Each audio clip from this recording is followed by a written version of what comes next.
Hello, bookish readers. Please excuse my voice because it's been a time for me. But I would like to give you this welcoming quote. At least in the darkness of my mind, I can let myself be broken. I hope that you know what quote this comes from. I hope you know what book it is. But this is one of my favorite quotes in that particular book because the female character, she just shows how raw she is in this story. If you haven't figured it out yet, well, this is a deep dive of Shadow Creatures, the second installment of the Hybrid series. I thought that it was about time to do one. I did one for Youngblood, which was the first book in the series. I did it last year when it came out. Wildblood came out. Oh, actually, Youngblood came out in 2024. It's 2026. I can't believe I just mixed that all up. Shadow Creatures came out last year, and I haven't done a deep dive for it yet. So I wanted to go behind the scenes with you. Like, how is the vampire war portrayed through Malia's eyes? Or how did this become an enemies to lovers type of story? I can't wait to get into all of this with you right on time for Wildblood because it is coming. The third installment of the Hybrid series. What is your favorite romantasy trope? And do you think that it could actually work in real life? I want to know what you think. Drop your answers in the comments. Thank you. For Malia, her pain comes from her childhood trauma and also her past trauma when she became a hybrid and she ended up unaliving her first husband, Henry. I mean, she also left her kids without a father at the same time. The thing that I want readers to understand about Malia the most is that she didn't become the leader of an army by choice. She saw that the order was determined to exterminate her species and over baseless ideals when the order is just being hypocritical. I really believe, and I wrote Malia in this way so that readers could kind of like go back and forth with their morals when it comes to Malia's decisions and how she responds to things and acts, because like humans, we are not one-dimensional. We have so many different layers to us, and I believe that Malia is fair and just even when she comes across as cold. But I mean, honestly, in her mind, someone has to make the difficult decisions, and if she's feared because of it, then so be it. So for those of you who haven't read Shadow Creatures, and what are you doing? Why haven't you read Shadow Creatures yet? I'm going to give you a little bit of a background, a little bit like an elevator pitch, if you will. So let me read it for you. In a world ravaged by war and ancient magic, Malia, the first human-vampire hybrid, leads a rebellion against the Order, a brutal regime led by her own mother, fighting for justice, survival, and her people's right to exist. Malia must harness the darkness within, escape the grip of Romani magic, and confront the bonds of blood that threaten to break her. It's a lot, right? So let's really get into Malia's character. Malia was the character that I could not wait to write. She was just always in the forefront of my mind.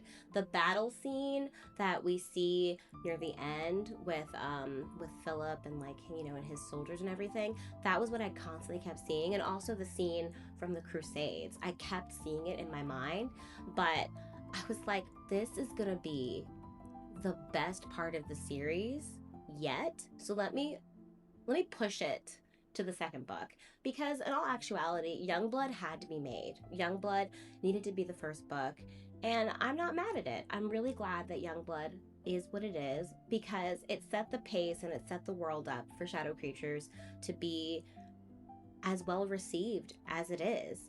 And Malia, she is an amalgamation of my favorite female badasses. One, Celine from Underworld. Oh, I love her. That drop that she does in the beginning when she's on the building. Ooh! I was like, I have to write that in somewhere. Something like that has to happen in one of my books.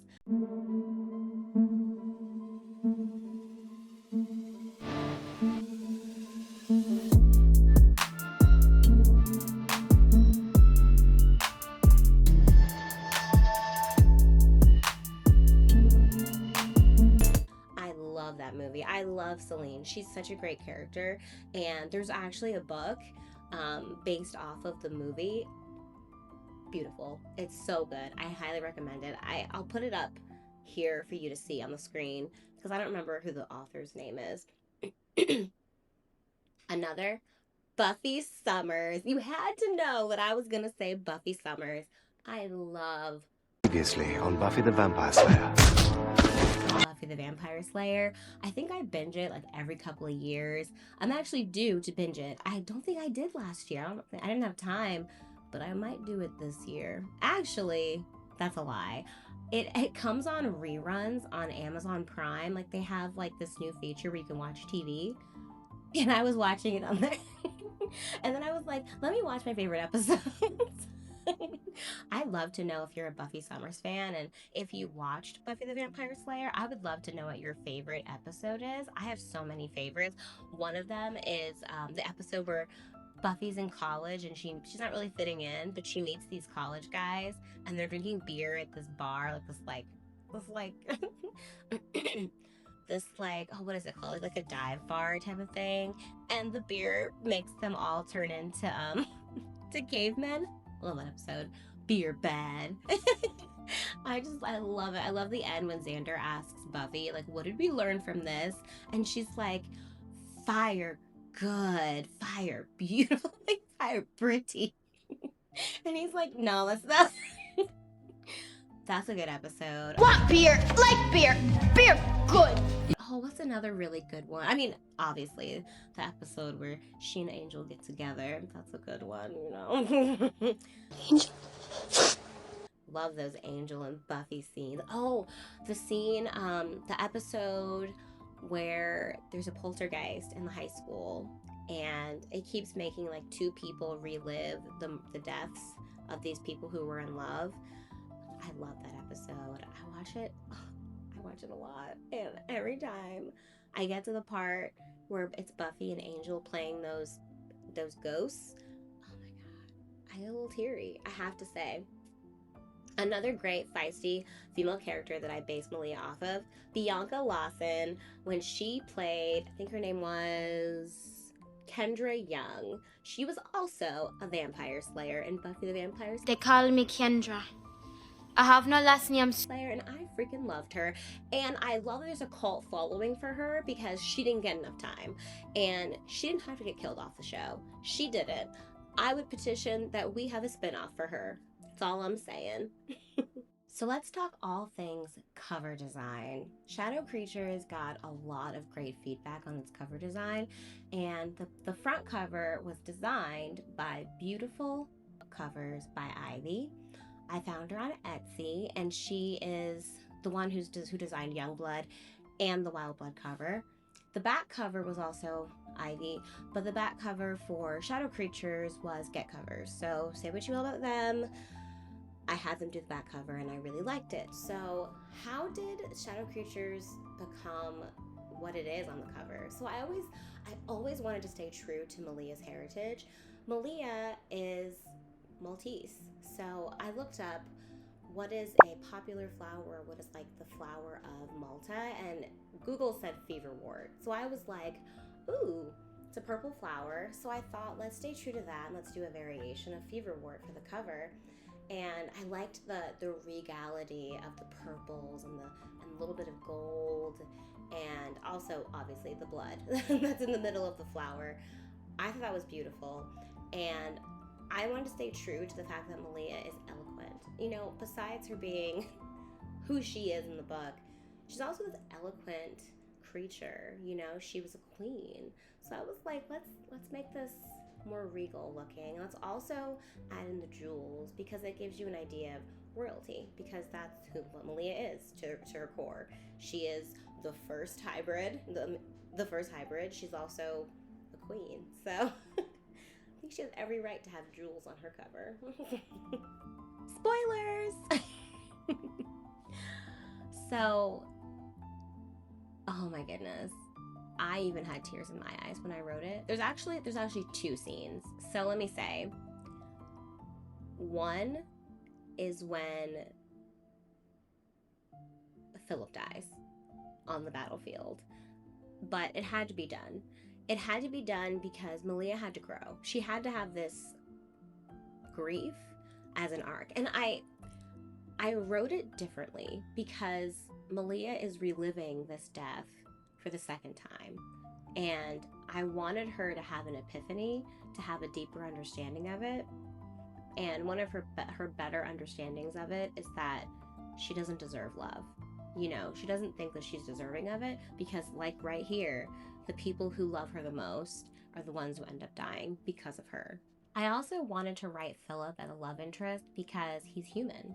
You know, Malia has two loves. She falls in love with Philip organically, and it's beautiful. And then she loves Davin because he's her imprint. Ultimately, you could say that she and Philip ended up together because it was their choice.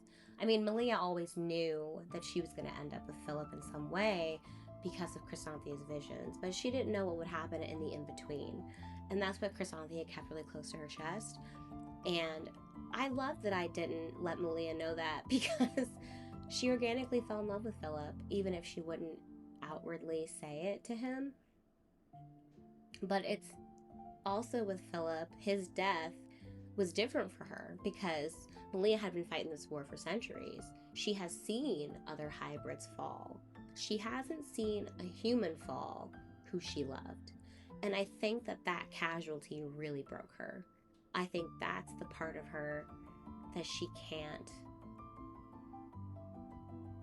really open up about. Like she has all these walls and she puts them up for Davin, and I think that's why. Sorry about the different angle. I'm having issues with my phone, so okay. But I also want to add that Malia isn't fighting this war for selfish reasons. I mean, you can kind of look at it as like Anna and Dorian were. They had their reasons and kind of selfish and to get their son back. But Malia sees the bigger picture. She sees that the Order and Evita are actually in cahoots together to destroy the world and to destroy the people that are in it, not just the hybrids. So she knows what's at stake, and she's willing to fight for that injustice. So there's a two-parter to this question when it comes to vengeance. I think there's like a duality to these two particular things. There's the part where we find out why Evita is on this vengeance path, and then we also find that within that moment, that's when Malia and Davin first met. I really loved writing that scene. I loved how imperfect he was. He was just the most imperfect being that Malia could ever be with. And I thought it was just adorable how they met. And how, you know, it kind of like brought a smile to her face to remember him that way, because he's not like that at all as a vampire. But we get to see how Evita became who Evita really is. And this badass Romani witch who's just angry at these hybrids and what they did to her family. And we find out what really happened. And honestly, I have to say, Evita isn't wrong in her vengeance towards the bloodline. I don't think that Evita's wrong. I think that she has every right to want to avenge her family because they didn't have to die. They really didn't. I mean, Malia and Chrysanthia ended up in this village looking for something specific, but they ended up massacring a whole village. You know, a whole village of innocent people, if you want to look at it that way.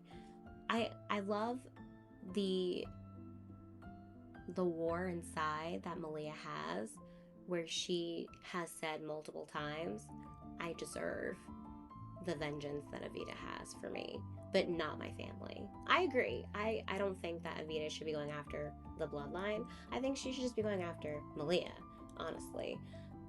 I also liked writing that scene with Evita because it showed that she was human once, that she has human emotions. And I also thought that it was interesting to capture the fact that Evita knows how powerful she is. She can end these hybrids' lives at any minute.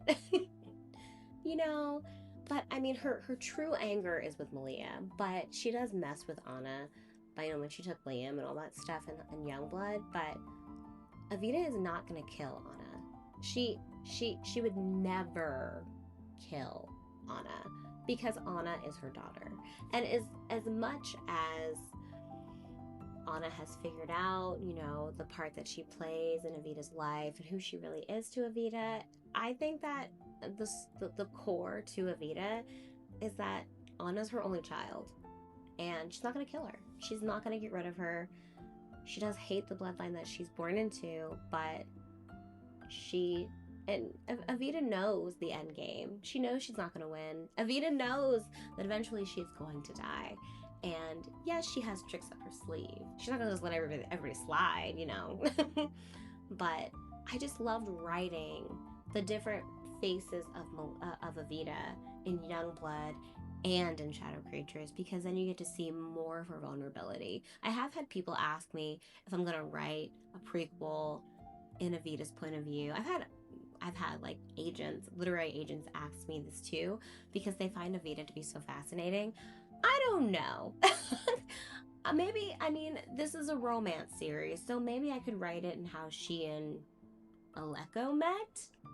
Maybe. That just came to me. That could be a nice little short story or a scene of some kind. But I don't know. I mean, do you really want to see the parents getting it on? I don't know. I'm not sure about that. So I thought we could do like a soulmate character analysis, because Malia has 2 soulmates, and I think that you can have more than one in a lifetime. So for Davin, I'm going to start with him. So we see a little bit of him in Youngblood, but we get a full POV of him twice in Shadow Creatures. And I just loved writing him. I loved writing, well, the rewrites of him, because originally he was very much not. I think that might be the case for both of these men, for Dorian and Davin. They just weren't really all that important to me. And then I was like, maybe I should expand their characters. So, but I loved Davin and his point of view, where he doesn't believe that the imprint is the reason why he loves her. He believes that he loves her because he loves her. He's seen the gritty and dirty parts of her personality, but he's also seen how genuine she can really be. And I think he just loves that. He loves that there's so many different layers to who Malia really is, and that he gets to see them. I love the fact that he calls her his heart. That's just my favorite. I threw that in there thinking it was so I threw that in there thinking that it was so original. And then I was reading a book and I read that he called her his heart. And I was like, damn it. And there's like a few other books where the guy does that. And I'm like, ugh, I thought I was being original, but I wasn't. I wanted to throw in the enemies to lovers trope. There's a lot of people who read Shadow Creatures and they immediately were like, this is enemies to lovers. And I was like, I don't see it. I didn't write it that way, but now I see it. Davin and Malia, they're enemies. She hates him. She hates him. She hates him for what he represents to her. And what I wrote in the bonus scene, if you want to read it, there is a bonus scene that's spicy. He represents her weakness, and she hates the fact that he is a vulnerability to her. He's a walking, talking, breathing vulnerability, and she hates it, and she runs away from it, even though it could potentially kill her, stifle her, or make her more human than she is hybrid. She runs away from this imprint because he is her weakness. And I was like, that really is, to me, that's a different take on the enemies to lovers trope. Like, it's a completely different idea. I think it makes it more, what's the word I'm looking for? I think it gives it more depth. You know, because we get a very standard enemies to lovers trope. You know, it's pretty formulaic. It's you know, it's in there. But I think that this one, I think you have to really look for it. And I like that. I like that my readers found it and they were like, they pointed it out. And I was like, oh. That was not what I was going for. I was going for like Malia's stubborn and she she thinks he's her weakness and she doesn't want to admit it, and she doesn't want him around her because, you know, he could be her downfall, essentially, because, you know, you kill an imprint, then you kill the other half. So that was what I was originally thinking, and then I was like, huh, maybe it is enemies to lovers, because I do see how she hates him and how they could be enemies in some way. Davin would never look at her that way, absolutely not, but I think it definitely hit that, especially when it came to like the fated mate, because they really are fated mates when you look at it that way. For Philip, it's a little bit different. I think that for Philip and Malia, their love was more organic because, you know, Malia, like I said earlier, she had a choice. And I mean, you know, fate is fate, you know. But, you know, Philip marries her, and we know he's not marrying her just because of an alliance. He's marrying her because he feels something for her. He believes that she's more to him, like, or that she could be more to him. I think, honestly, before they even get married, he falls in love with her. I really do. She was a different person with Philip. I think she was softer with him. She was a little bit less cold with him.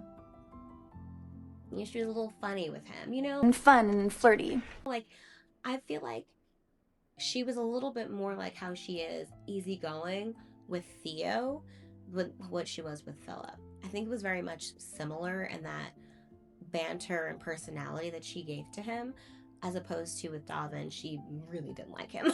She was like, stay over there. I'll come get you when I need you, you know? But with Philip, she was standoffish in certain ways, yes, because of, you know, who she is and what she is. She didn't want him to get hurt.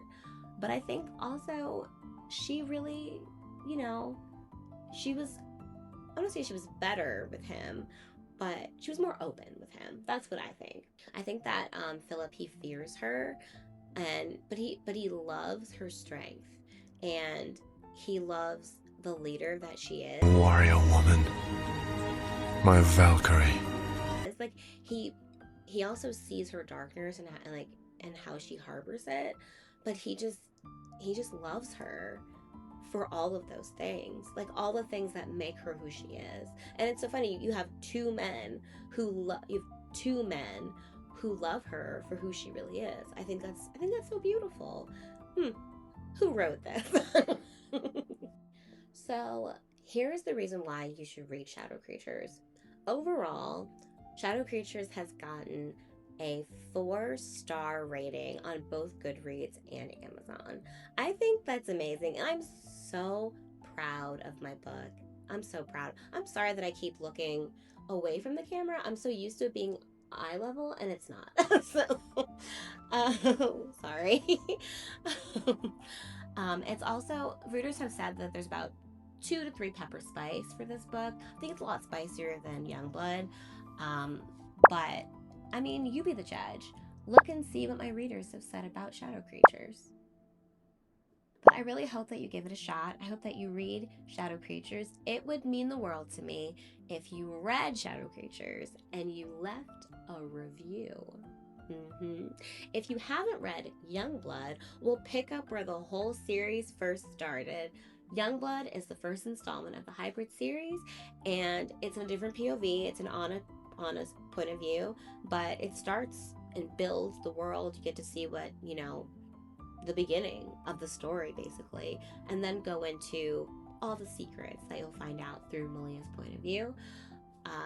There's also the 3rd book, as I said in the beginning, Wild Blood. That's coming out this year, and it is on pre-order, and I really hope that you pick it up. I really want to make this one a bestseller, or at least rank high, you know, at least. But Shadow Creatures is ranking really well right now on Amazon. I'm very proud of it. I did nothing about this. I haven't really been posting all that much, but I hope that this whole discussion, this whole deep dive, made you interested in the story.